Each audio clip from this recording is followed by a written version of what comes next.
আসসালামু আলাইকুম প্রিয় বন্ধুগণ, আপনারা সবাই কেমন আছেন? ভালো আছেন আশা করছি। আজকে একটি আমাদের দেশি ফুলের গাছে কিন্তু দাঁড়িয়ে আপনাদের সামনে দু একটা কথা বলার ইচ্ছা। দেখেন আমি যে গাছের নিচে দাঁড়িয়ে আছি এটার নাম হচ্ছে অরবরিয়ার গাছ।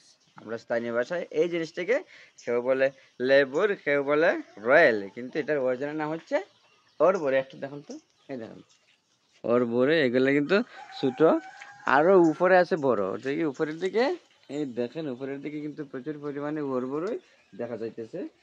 এখন এই অরবরের মালিকের সাথে আমরা আলাপ করব। তবে এখানে কথা হচ্ছে অরবরে কিন্তু ভিটামিন সি সমৃদ্ধ ভালো একটি ফল, এবং এটার মধ্যে প্রচুর পরিমাণে ক্যালসিয়াম আছে, কিন্তু ভিটামিন সির পরিমাণ বেশি আর কি। এটা কিন্তু বাজারে প্রচুর চাহিদা আছে, আর বিশেষ করে বাণিজ্যিকভাবে যদি কেউ আপনারা এটা চাষ করতে চান করতে পারবেন কিন্তু, কারণ এই অরবরের চাহিদা কিন্তু সব জায়গায় বেশি। আর আপনারা যদি বিভিন্ন নার্সারি থেকে এই অরবরের গাছ কিনতে চান তাহলে কিন্তু প্রচুর টাকা লাগবে কিন্তু।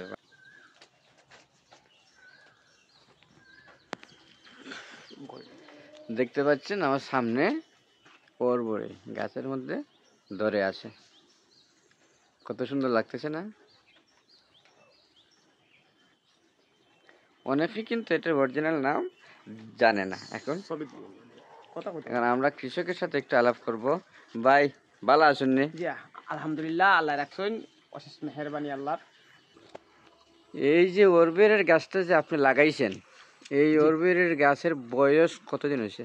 এটা আনুমানিক 4 থেকে 5 বছর।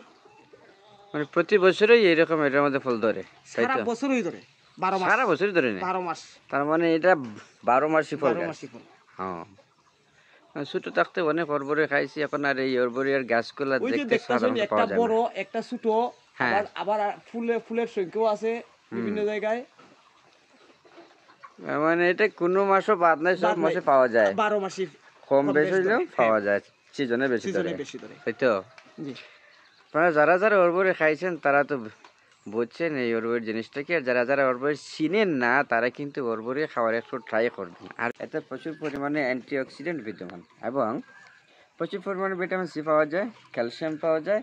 এটা কিন্তু আবার শ্বাসকষ্ট, হাঁফানি, এই বিভিন্ন ধরনের ফ্যাটের প্রদা, মানে ফ্যাটের ব্যথা, এর অনেক মানে বা এর পাশাপাশি কিছু রোগ আছে, এগুলোকে এটা উপশম করতে কিন্তু অনেক সহায়ক। আপনারা যারা যারা বাণিজ্যিকভাবে চাষ করতে চান এটা সামান্য কিছু লাগাই দেখবেন, যদি লাভ হয় তাহলে করলেন, নাহলে নতুবা নাও করতে পারেন। তবে এটা আমার কাছে মনে হয় যেহেতু দেশি ফল, এটাকে পাওয়া যায় না, সচরাচর পাওয়া যায় না, এটা মোটামুটি প্রায় বিলুপ্তির পথে, যার কারণে আপনারা এটা এই বিলুপ্তি যাইতে ফল যদি আপনারা বাণিজ্যিকভাবে চাষ করতে পারেন বা এই ঘরের আশেপাশে বা বাড়িতে লাগিয়ে রাখতে পারেন, তাহলে কিন্তু এটা থেকে ভালো একটা ইনকাম আসতে পারে, এবং এই পারিবারিক চাহিদা কিন্তু মিটতে পারে।